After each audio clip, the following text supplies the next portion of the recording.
नमस्कार मंडळी, आज आपण आलोय एका अशा आंब्याच्या बागेमध्ये ज्या ठिकाणी अनेक वर्षांपासून रासायनिक खतांऐवजी फक्त जैविक खतांचा वापर करून सेंद्रिय पद्धतीने आंबा पिकवला जातो। चला आज या व्हिडिओच्या माध्यमातून या बागेचं रहस्य जाणून घेऊया।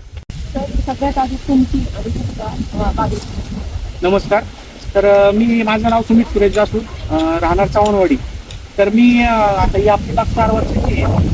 तर गेल्या पहिल्या वर्षापासूनच मी सध्या आमचं गांडूळ खत आणि शेणखत वापरतोय। बाकी आपल्या बागेला कसले रासायनिक प्रकारच्या खताचा हे नाही, म्हणजे आपली बाग 100% ही आपली ऑर्गेनिक आहे थोडी। 100% सेंद्रिय पद्धतीने ते गेल्या 4 वर्षांपासून ही बाग पिकवत आहे।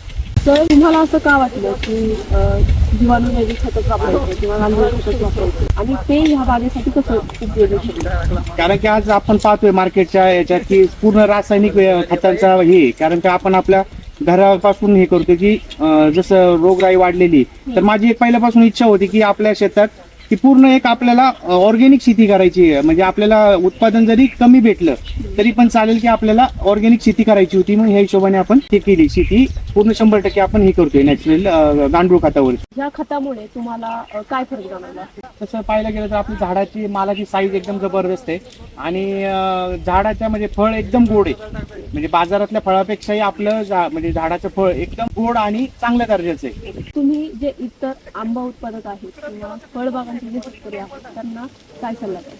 मी तर हा सल्ला देईन सर्व शेतकऱ्यांना की तुम्ही रासायनिक खताचा वापर पूर्णपणे बंद करा आणि आपलं गांडूळ खत, सध्या आमचं जे गांडूळ खत किंवा शेणखत आहे तर ते याच्यावरती जास्त लक्ष केंद्रित करा आणि आपल्या जमिनीचा पोत वाढवण्यासाठी किंवा आपली जमीन राखण्यासाठी तर तुम्ही 100% गांडूळ खत किंवा शेणखताचा वापर करा। खत झाडांना तुम्ही कशा प्रकारे देता?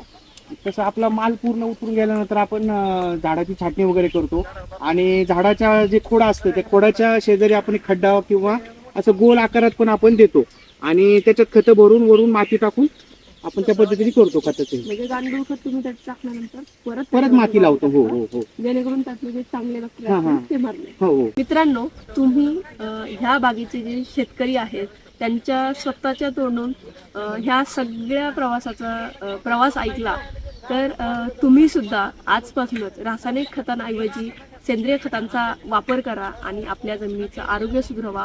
महत्त्वाचं म्हणजे सेंद्रिय फळं, पालेभाज्या त्यातून पिकवायला सुरुवात करा। आणि हा व्हिडिओ जर तुम्हाला आवडला असेल तर नक्कीच लाईक करा, शेअर करा आणि चॅनलला सबस्क्राईब करा।